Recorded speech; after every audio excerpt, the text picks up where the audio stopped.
The Dharma, incomparably profound and exquisite, is rarely met with even in hundreds of thousands of millions of kalpas. We now can see it, hear it, accept and hold it. May we realize the true mind of the Tathagata. Today is the, the second or the third Zazen Kai here at Mountain Gate via Zoom.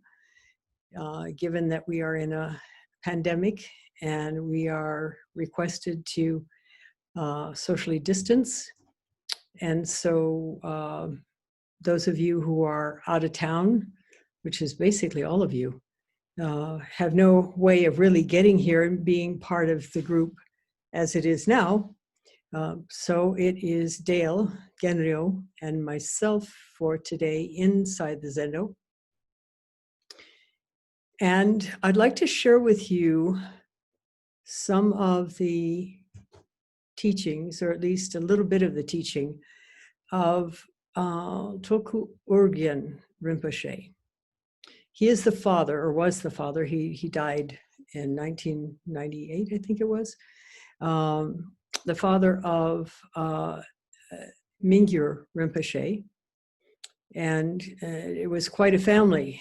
He was known as actually the ultimate Dzogchen teacher in all of Tibetan Buddhism.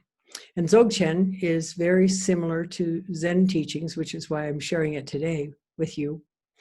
And if you read Yongey Mingyur Rinpoche's book, his most recent book, I should say, because he's got, I think that was his fourth book, all of which are worth reading. But in particular, this last one, which is titled In Love with the World, a monk's travels through the Bardos of living and dying. And that's exactly what he did for 5 years, some of which is chronicled in this book. It's a real map of practice for all of us to push the envelope, to challenge ourselves, not to hide in the usual, the habitual, but to really, really explore what's beyond, because it's in exploring what's beyond, especially what's beyond within our understanding, within our awareness, that can lead us to enlightenment, which, as you heard earlier today, was described as luminous transparency. The family of Urgen Rinpoche, who, by the way, was born in Eastern Tibet in Kham, which is a rather famous place for Buddhism in Tibet, and ended up in Kathmandu by the time Mingyur Rinpoche was born. And he had 4 sons, all of whom became significant and highly regarded teachers in the Tibetan Buddhist tradition. And along with that, 2 grandsons. His teaching tends towards the deeper levels of realization. And that's what I'd like to help share with you today, because perhaps and hopefully it will inspire you to reach for this mind state, this beingness that you are, and to persist in reaching until you actually not only reach it, but are able to manifest it in everything you do and say and think. So there's not too much written by him, and actually none of it was written by him. It was all written, collected and written by his students. But there are a couple of books out of his teachings, and one of them is called Rainbow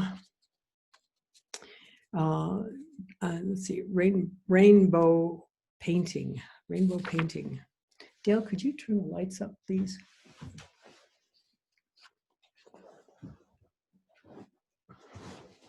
And this was a compilation of his various teachings by a couple of his students. And in it, he talks about a very old and widely known in the Tibetan tradition, at least, teacher, Garab Dorje. And it talks about how the teaching in Dzogchen is really compressed by this man, Garab Dorje, into what are known as the 3 words that strike the vital point. And these are: recognize your own nature, which is exactly what we're working towards in Zen practice. Recognize your own nature. Uncover it. Go beyond what you think you are, what you calculate you are, what intellectually you may assume you are, to the reality. Because it's opening to the reality of who and what we are that is the only thing that will truly free us. As we continue our Zazen, little by little, we become more present and therefore slightly more free, but ultimate freedom is only open to when we open to that profound realization of our innate beingness that is called, for lack of a better word, Buddha nature. In Buddhism, it's called God. In Christianity, although the actual meaning of it has largely been lost, except by some people who have actually realized it, such as John of the Cross, Meister Eckhart, and so on. And there are many, many other names. In Islam, it's called Allah. And it's very interesting that in Islam, it's actually considered a crime nowadays to do any kind of representation of Allah. And that's really, how can you represent our true nature? You can point to it, sorta, but you can't paint it, you can't picture it. All you can do is understand it at the most profound levels, which are transformative. That's our practice, is to reach that point so that we really can become truly free. And of course, you've heard so many times that getting a glimpse of who we are, which is called kensho, or seeing into the true nature of reality, is insufficient until we have actually taken that understanding and made it manifest in everything we do or say or think, which is a great deal of hard yet joyful work, because everything, every place we're caught needs to be let go of, needs to be seen through in order for that truly to be happening. And yet, the more we do that, the more significant freedom we experience.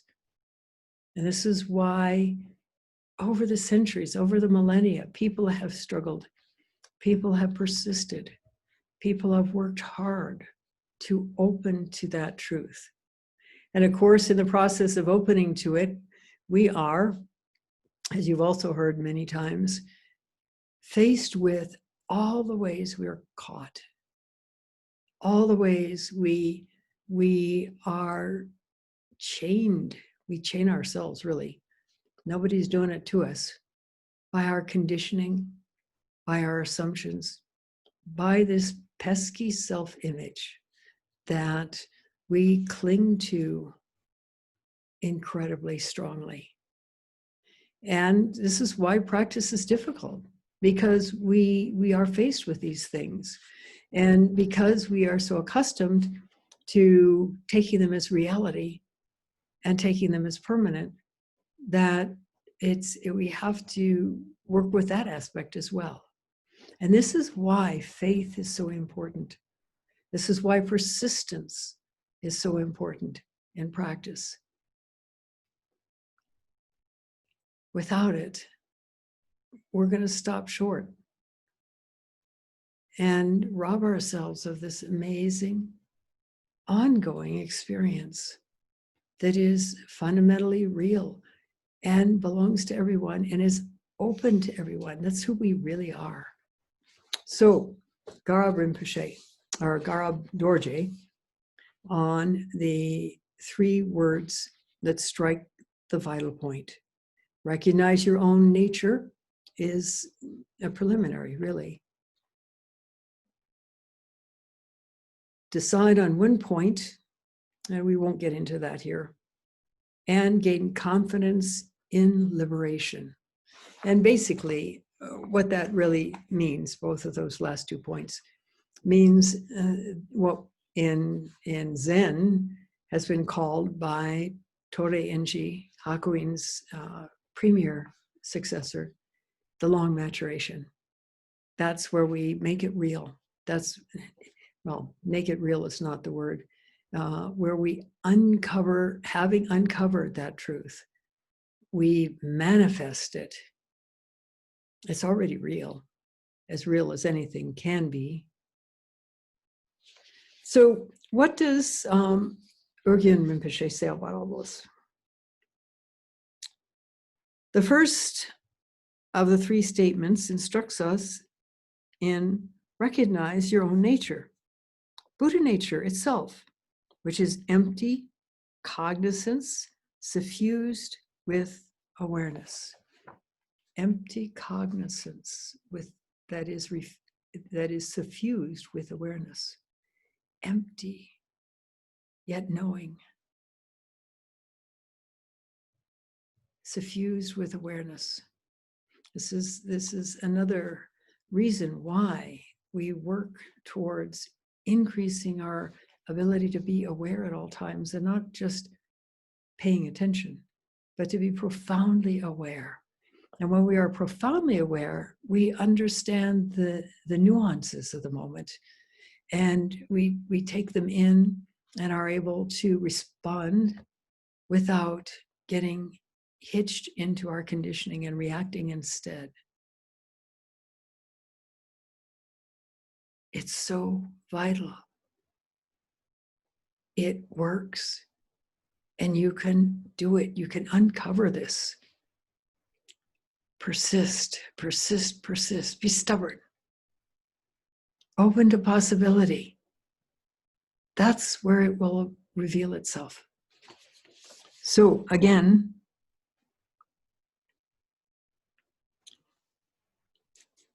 the first of these 3 statements instructs you to recognize your own nature, Buddha nature itself, which is empty, cognizant, suffused with awareness. This nature is empty in essence, yet naturally cognizant. Now, there's a good koan for you. How can something be empty and yet cognizant? We're so accustomed to assuming things like we have to have a big enough IQ to master what we need to master in this life and to succeed in this life. But empty yet cognizant? There's no me, but there is awareness and knowing.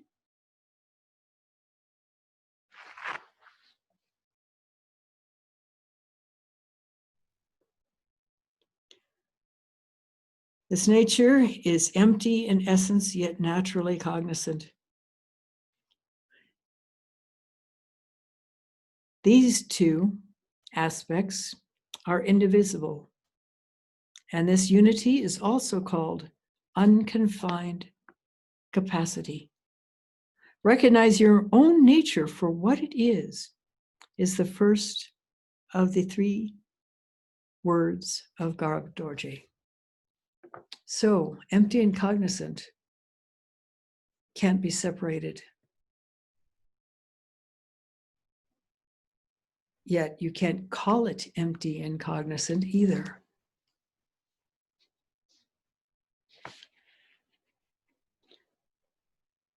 Buddha nature itself is the very basis or source from which all world and living beings originated. Whatever appears and exists comes from it. Sorry, I'm having a hard time reading this. There's not really enough light. How do we describe Buddha nature? How do we describe Buddha nature? It's beyond description, but he's going to give it a whirl.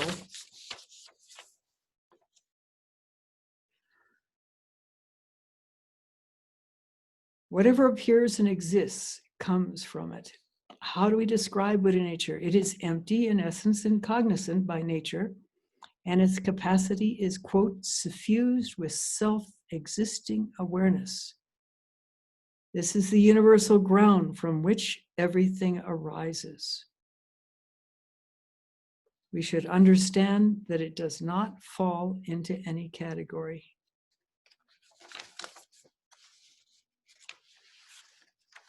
Such as an entity that exists or does not exist. The claim that Buddha nature is a thing, quote unquote, that exists is incorrect. It is not a concrete thing with distinguishable characteristics. Instead, it is wide open and indefinable, like space. However, you cannot claim that it's non-existent, that there is not any Buddha nature, because this nature is the very basis or source of everything that appears and exists. So the Buddha nature does not fall into any category such as being or not being. Neither does it fit into the category called beyond being and not being. It is beyond that formulation as well. So, what is it? Who are we? What is this that we are taught and we tend to believe is who we really are, and that knowing this will free us? And then, of course, we fall into denial. Nah, it's not going to get us anywhere. In fact, at one point in time, after I'd been living at the Rochester Zen Center and going to lots of sesshin for some time, I actually came out of a sesshin at one point saying to myself, Mitra-roshi doesn't know what he's talking about. Well, it turns out he did.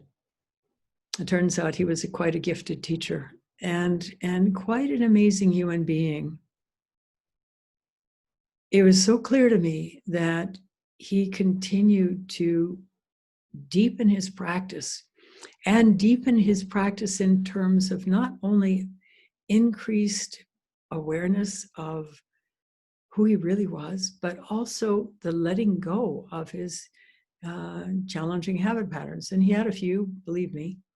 There are plenty of people who are Rochester alums who will attest to that. But as he grew older and continued his practice, and I'm quite familiar with this because I was his attendant and secretary for many of the years later in his life, he continued to work on himself. And whenever he became aware of a habit pattern that was being acted out, it was simply amazing. He stopped on a dime, and that was the end of it. And he was incredibly compassionate, not soupy, no pity, believe me, but he so fully accepted who and what you were, warts and all, and honored that.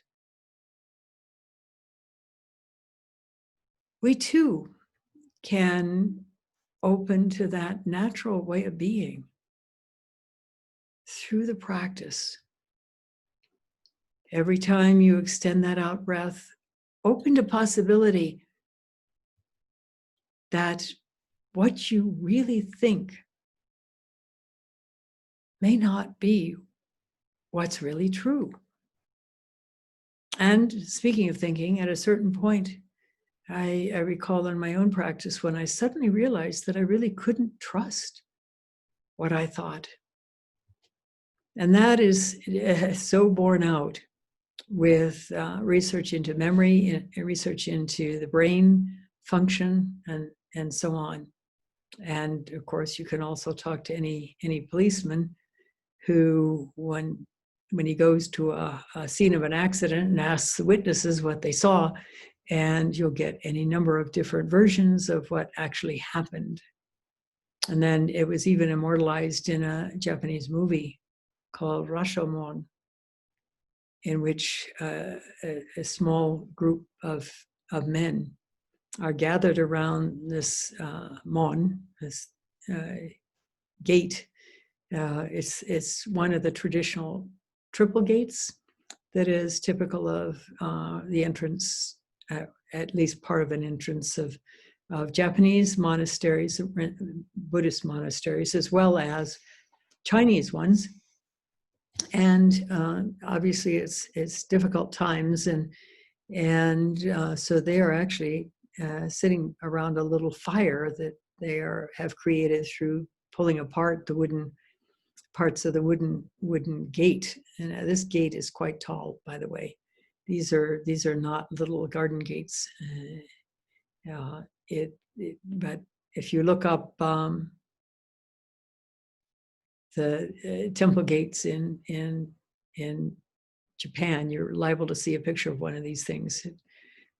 The one at Sogenji was typical, and it had 3 segments and 2 stairways leading all the way up to a full-size room above the whole gate. And it was quite an experience to climb up there for a lot of reasons. But anyway, these men were sitting around talking and entertaining themselves by telling a story. And one of them said, I witnessed this murder. And so then he begins to describe the scene, and it's played out in the movie. And one of the other men said, "That's not really what happened. I was there too. You didn't see me, but I was behind a different bush or something like that. And this is what happened." And so then you see it played out that way. And then the third man says, "Well, you're both wrong. I was there too, and I saw the whole thing. And this is what really happened." And again, he describes it, and again, they show it. And it really is a model for our human perception, because we don't stop at the perception. The perception goes in and we make a story around it. And then that story gets stored in our memory. And the thing about memory that they've begun to realize through brain research is that it's constantly being updated. It's a little bit like a guided missile, where it goes in one direction and then there's a subtle shift and takes it in a very slightly different direction. And then there's another subtle shift that adjusts its trajectory again. This is the same thing with our memory.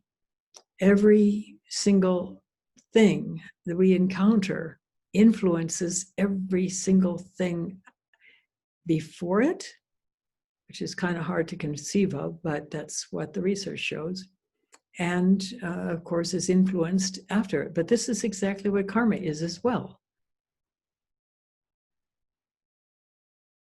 What we do matters. And the more we can give ourselves to stepping outside of our habit patterns, as sticky as they are, and they are sticky, the more we will walk into this innate freedom that we are. Many, many years ago, I read a short story about sometime in the future. And the basic story was that there was this rocket ship that crash landed on another planet. And there were 4 people who were the crew of that rocket ship. The only 4 that were there. And they were 2 couples, actually, which was, of course, had to be in there. And they realized that the damage to the rocket ship was so bad, they would never be able to repair it and get back to Earth. So this was a rather unique planet. It consisted of nothing but occasional puddles. And in the puddles were microscopic things, microscopic plants and very tiny, tiny little critters. And some of the plants were not so microscopic, as it turns out. But they decided they would clone themselves, and somehow they were able to make themselves, make the clones in scale with the puddles, so that when they placed these little versions of themselves in the puddles, and somehow, of course, they were somehow able to exist in the puddles, but being who they were, explorers, they decided, at least certainly one of them decided, to see what was beyond the puddle. It's a real metaphor for our practice. What's beyond the puddle? What's beyond the puddle of our existence, our assumed existence? What's beyond the puddle of our mind states, of our histories? And so this one intrepid mini astronaut starts climbing up one of the tiny, tiny, tiny weeds that exists in the puddle, with intention to climb all the way up to beyond the water and see what was out there. And he climbs and he climbs and he climbs and he climbs, and then he meets the static tension at the top of the water, and he has to struggle to get through that. But he keeps persisting, and boom, he does. He's out. And it's kind of like that with our practice. We struggle and we struggle and we struggle and we struggle with staying awake, with keeping our mind on the practice, with everything having to do with the practice. And we would love to do anything else, but except that somehow in the back of our mind, there's this nagging thought that maybe it's worth it. And so we go back to it again. And this is important, to keep going back to it again and to try a little harder next time. See if you can't bring that breath out far enough that there's nobody breathing. There's just this focused awareness, and this expanded awareness. And we do it again and again and again. And it begins to bring about results little by little. We're often the last to be aware of that. Working with the teacher can see very clearly where we're at, which of course is a little bit daunting. I was for a long time terrified of going to Doksan with Mitra-roshi because it such a strong sense that he could see right through me. And that was a very dangerous thing for me to experience. And of course he could. But then came into play his amazing compassion, his willingness to accept me when I couldn't accept myself.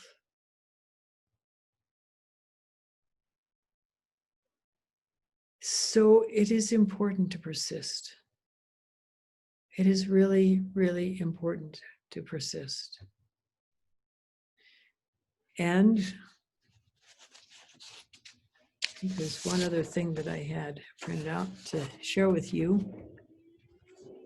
This is about Urgen Rinpoche. The genius of Tulku Urgen was that he could point out the nature of mind with precision and matter-of-factness of teaching a person how to thread a needle, and could get an ordinary meditator like me. This is written by one of his, actually it was written by a neuroscientist that was his student. An ordinary meditator like me to recognize that consciousness is intrinsically free of self. Consciousness is intrinsically free of self. And here I'd like to remind you of Mario Montesa, who I've recently seen an updated video of his work. I met him in the early 1990s when I was living at Sogenji. As a matter of fact, I was the guest housekeeper at the time.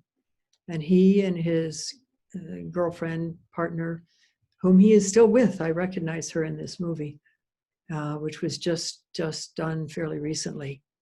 And a male friend who was able to assist him in certain physical situations, because he is the man who had been part of a rock band. He was the bass guitar player and had been at a publicity party for the band in London, 5 o'clock in the morning, left the townhouse where the band party was being held to go home to his wife at the time and his 1-year-old son.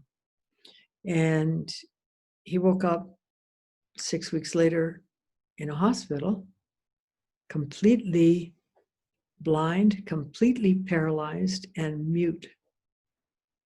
Couldn't think either. And that's kind of significant, because in spite of that, just like the woman that had the stroke and wrote the book, My Stroke of Insight, discovered, she didn't need the left side of her brain to function. And the left side of the brain is the part of the brain that is of language, of patterns, of thought, of understanding puzzles and creating puzzles and solving puzzles. The right side of the brain also is cognizant, but not through thought. And he could perceive, he could hear, he could feel. He told me that when he was able to finally, after months of healing, took him quite a long time to heal, he was finally able to think, and it was an enormous disappointment, because suddenly there was something between him and reality. When I met him, it was 16 years after that experience. He said he felt no negativity towards the person who had tried to kill him. And he was on his way to becoming a spiritual master.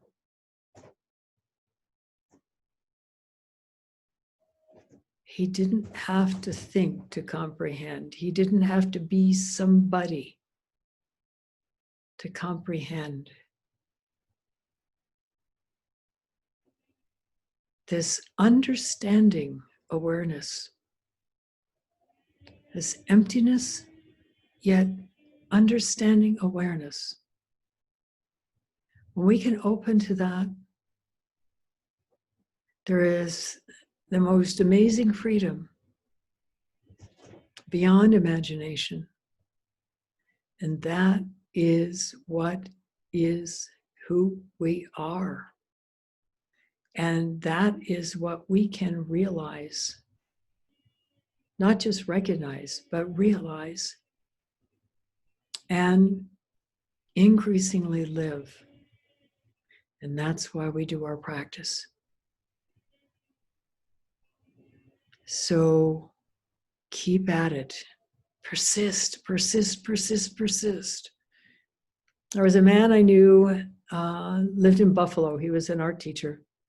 And every week he was precisely there for every single Sunday morning sitting and many, many sesshin.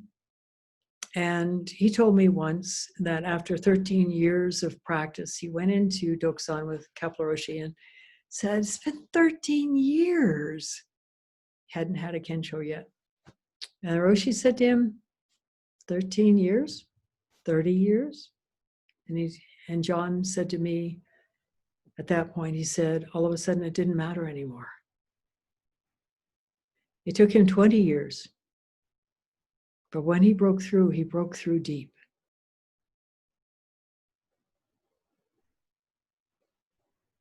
So that's another thing to know. Don't try to estimate. Don't try to calculate. Don't try to judge your practice. It doesn't work. You could be so close to Kensho and yet feel like you are never going to make it, and that your mind is so full of crap that it's for sure you won't make it. There's a story, a true story of a woman who was in sesshin in Rochester, and she'd come into sesshin when there was a lot of family challenge.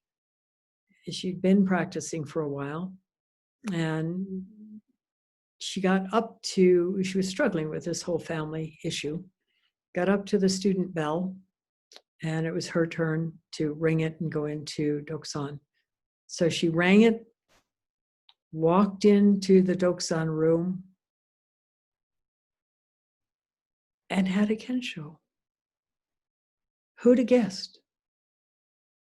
So again, don't judge. It could be as close as your breath. Or, conversely, if you think you're close, it could be really far away. So don't bother to put yourself through that. Just trust, have faith, and keep going. Your Buddha nature is beyond comprehension. And yet opening to it is beyond comprehension in terms of the amount of freedom you will experience as a result. It's worth it. Go for it. Don't let anything hold you back. Don't let anything stop you. Do it. Thank you for listening. We'll stop now and recite the 4 vows.